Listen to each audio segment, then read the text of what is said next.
สบายดีพี่น้องสบายดีบ้านสุขุสุคนเนาะบรรยากาศฝนตกรินถูกเขียดลายเลยพี่น้องโอ้ยเขียดลายลีผู้ฝนตกแห้งเนาะพี่น้องหาจับเขียดโม่ใหญ่ก่อนกับปังโดคือเก่าพี่น้องเอ้ยถูกเขียดลายลีพี่น้องมาติดตามมาเบิ่งน้ำกันพี่น้องเอ้ยเขียดอีโม่ใหญ่มาต้นตัวใหญ่บันไดเอามาห้าก็มาน้ำลายอะไรพาดพี่น้องตัวนี้คือตาใหญ่แท้อุ้ยไปแล้วโด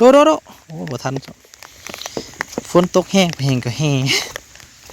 แต่เก่ามันสิบ่แห้งบันไดตีพาพี่น้องตัวนี้คือตาใหญ่แท้บักใหญ่เลยเรียบร้อยตัวแรกพี่น้องเขียดลายแท้ๆเลยเที่ยวขางเที่ยงหน้านี่กับบนอึดเขียดหลายมันยังเฮในจักน้อยแล้วเขียดยังเขียดยังกบมันยังเขียดพี่น้องเลยยังมาไหวค้างไหวไม่อยากกระปิ้งกิน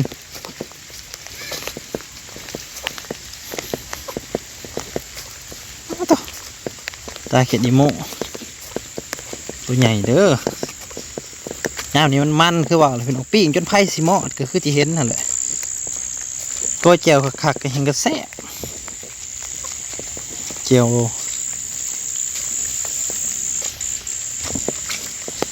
แปลว่าคักๆแล้วนะก้อย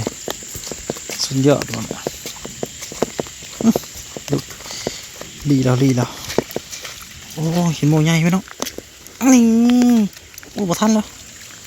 โดมันโด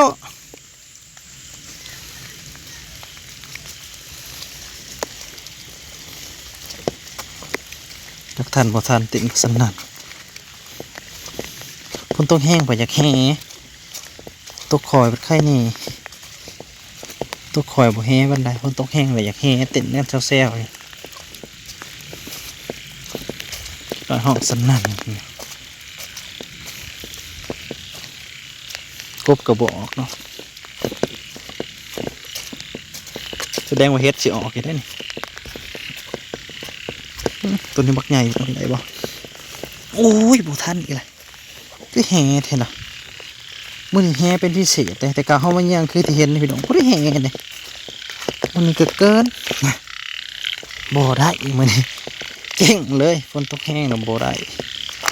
แห่เกินติ่นกันแซวๆมาแห่กระโดด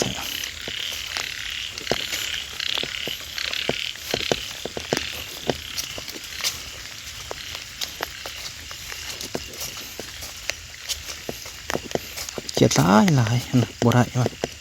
มันแห่เกิน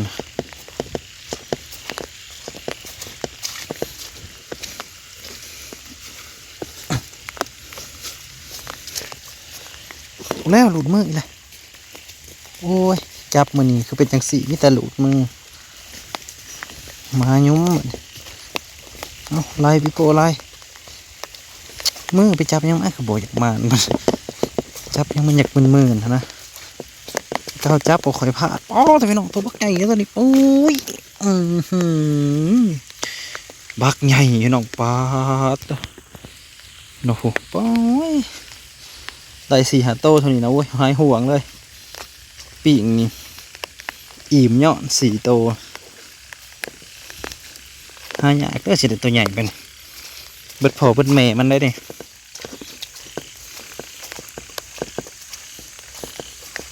ตัวนี้ก็พอรุ่นอยู่พอได้ปีกใส่กัน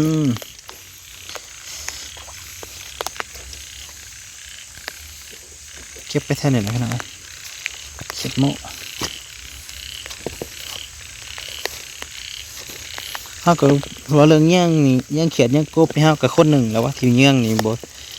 ผมมีประสบการณ์เติบนะเงี้ยงกบเงี้ยงเขียดนี่ซิลี่อยู่ไซส์แล้วนะกบเขียดแต่ว่าตามนั้นเราเห็นเลยขณะไปน้ำหมูนี่น้ำพี่ไอ้นี่ผู้เซียนเบ็ดไหนแล้วได้2-3 ตัวเขาได้เป็นโลแท้ๆไปน้ำกันนี่นะ พี่น้องเขียนโมใหญ่ปอบักใหญ่แล้วบักใหญ่แล้วโอ้ยพี่น้องบักใหญ่ดิผู้แม่มันเลยเข่งเลย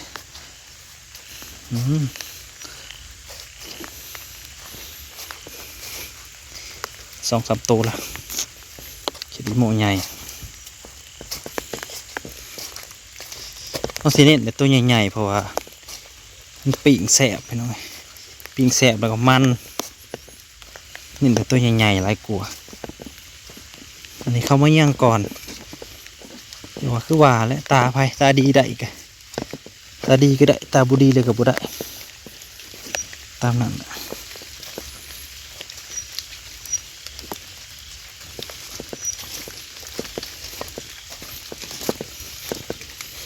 เขียนโมหน่อย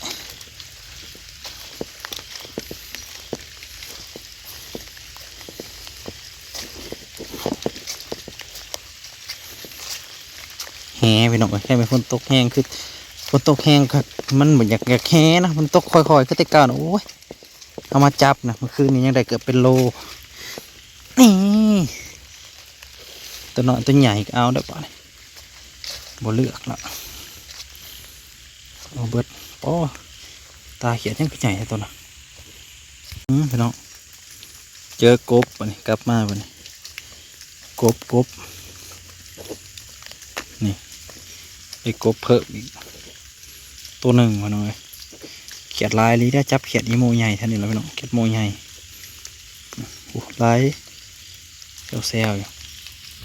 กบหมดน้ำพี่น้องให้มาลุ้นน้ำกันมันเมนบ่ไปเลยไปเลยพี่น้องหมดลิบหรอเดี๋ยวไปเบิ่งทางเดินขอกหัวไปหน่อยเดินขอกหัว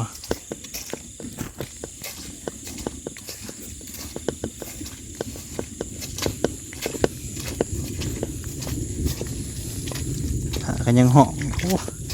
เที่ยวให้หน้ากับมีน้อยบ่เนี่ยตัวใหญ่มีหลุดอยู่สักหน่อย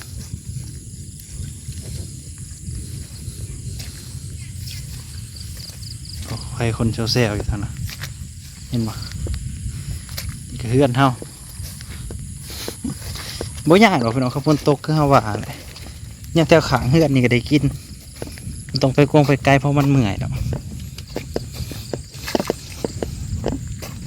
เขียดปีนี้ร้ายกว่าทุกปีเพราะทุกปีมันบ่ค่อยมีดอกเขียดหายากเนี่ยฝนแห้งอะไรเลยกบต้นสนั่นมันนี่น้ำโซลาเซลล์ลงป้าตัวจนคุ้งท่อเดี๋ยวร้ายเติบโซลาเซลล์ลงจนคุ้งพี่ทั้งที่มันบกบักหลายๆนะนี่แหละแถวเดินนั่นนี่แหละแถวเดินขอกงัวนี่แหละพี่น้องเขียดหมูหลาย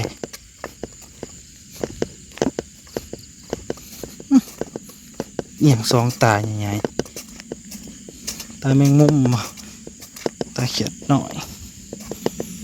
เท่านี้ก่อนเท่านี้ที่เก่าโอ้ยเขียดลายจับเอาเลย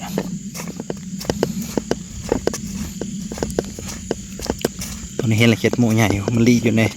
ผาต่างกองเขาเนี่ยเอาไหมโดอะไรโดเอาโดมาขึ้นนี้เรียบร้อยพระพอบักใหญ่พี่น้องเลยเรื่องยูโด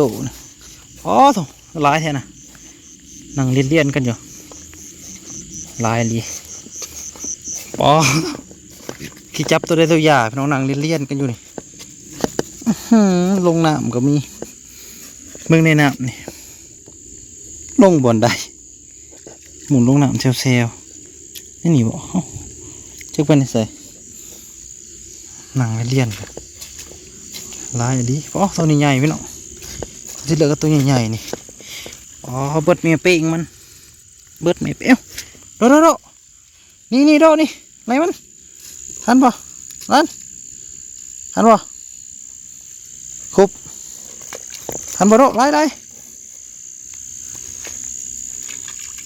เฮ้ย ใส่บัดนี่บ่เห็นพี่น้องบ่ทันสัมตัวบักใหญ่โตไหลบ่ทัน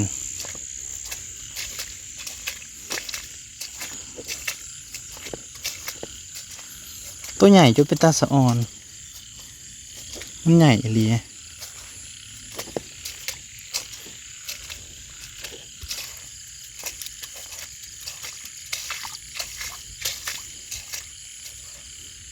โอ้ตัวนี้มาขึ้นง่อยกองดินอ๋อบักนี่โอ้ลงแล้วลงแล้วโอ้บ่ทันโอ้เลยติคาอะไรไปเนาะ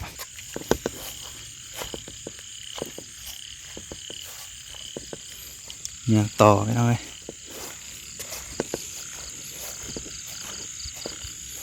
มันบุคือมือคืนนี่คือเห็นว่ามือคืนเขามาจับเอา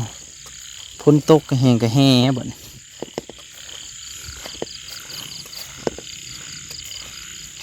จับเอาไปเรื่อยๆมือคืนนี่ก็ได้เกือบเป็นโลไปปีกนะ2 ตัวเอาตัวใดดี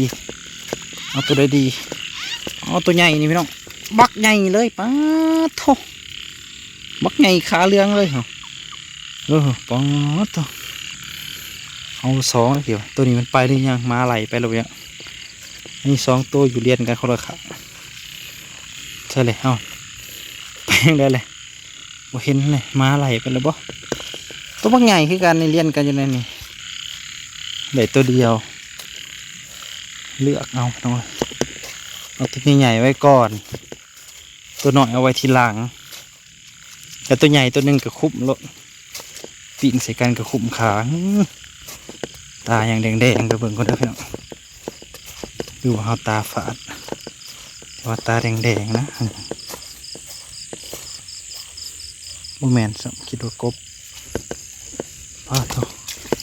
โตแทนคือลาย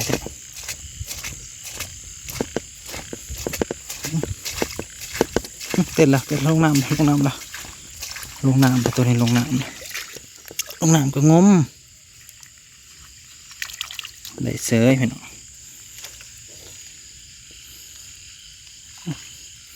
ตัวนี้ปิดล้างใส่พี่น้องบักใหญ่เลยเบิดอีพออีแม่มันอีแล้วนี่ป้าโถปิดล้างใส่เขียดในเวลามันปิดล้างใส่ทั้งที่บ่เห็นตามันเลยว่าเขายังไปกันแล้วเขายังกลับคืนมาแล้วก็ทิศหนังอยู่ทั้งพอมันเห็นโคมมันจะปิดล้างใส่แล้ว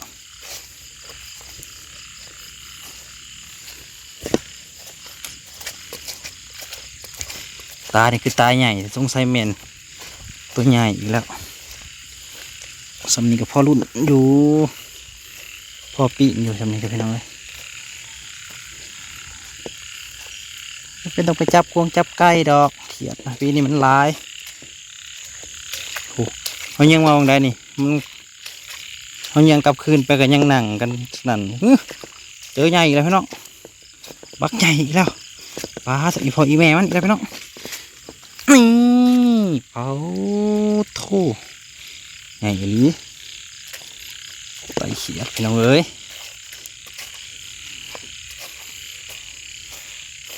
จับเอาอยู่แล้วทันมันบ่ทันมันบ่ได้ตัวใหญ่อีกแล้วพี่น้องตัวใหญ่อีกแล้วป้าโถอยู่พออีแม่มันเอาอีกนี่พออีแม่มันเห็นบ่เพียงนี่มันจะตาเนี่ยตัวนี้ก็ใหญ่แต่พอได้รุ่นอยู่นี่ร้อยจับเขียดเนาะ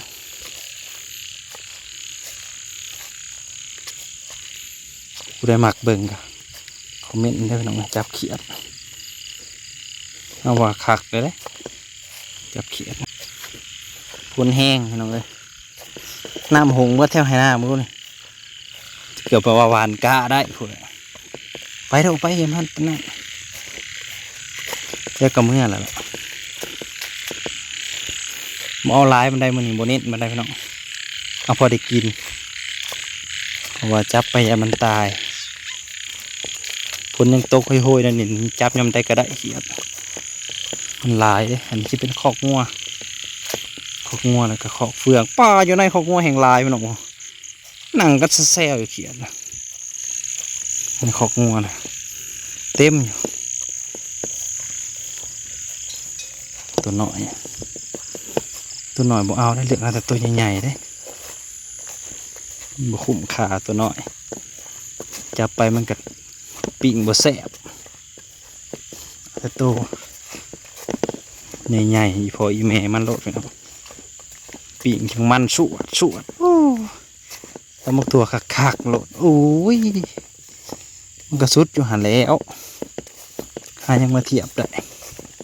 ปิ้งเขียดอีโมใหญ่กินตำมักถั่วอุ้ยบ่ทันแล้วตัวนี้โดไหลแล้วทันบ่โดแล้วมันก็สมควรความเก่งจับให้คู่มือเขียดก็ได้ตัวใหญ่เนาะตามันใหญ่ๆมันม่นนะเลือกตัวใหญ่ๆหรอกตัวน้อยคือสิมาตาโลแท้ตัวเที่ยวคนทางอันนี้ก็ยังมาคือมีแต่ตัวใหญ่ๆซะแล้วยังมันก่อนเด้อเกาเต้นแซวอยู่แถวคนทางมันนี่เงียบใช่หมอยบ่มีสัม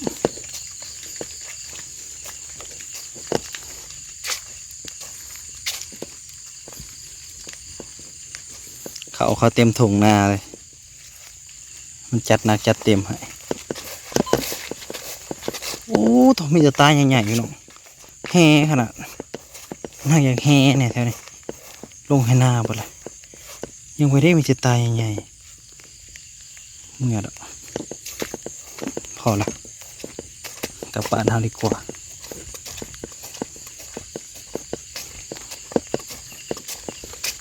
ไต่เขียดอีโมเนาะตากบก็คือตามุน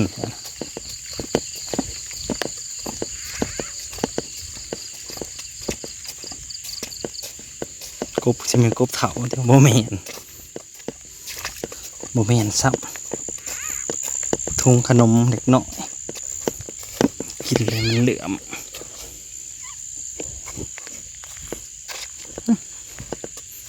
ยังไม่เห็นเพื่อว่าโตบักใหญ่ไปแล้วบ่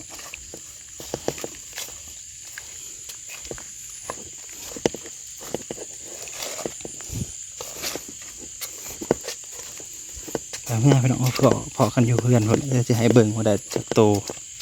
บุได้เอาไลน์มันได้ไหมสรุปผลงานไปน้องไปพอ30 นาทีครับ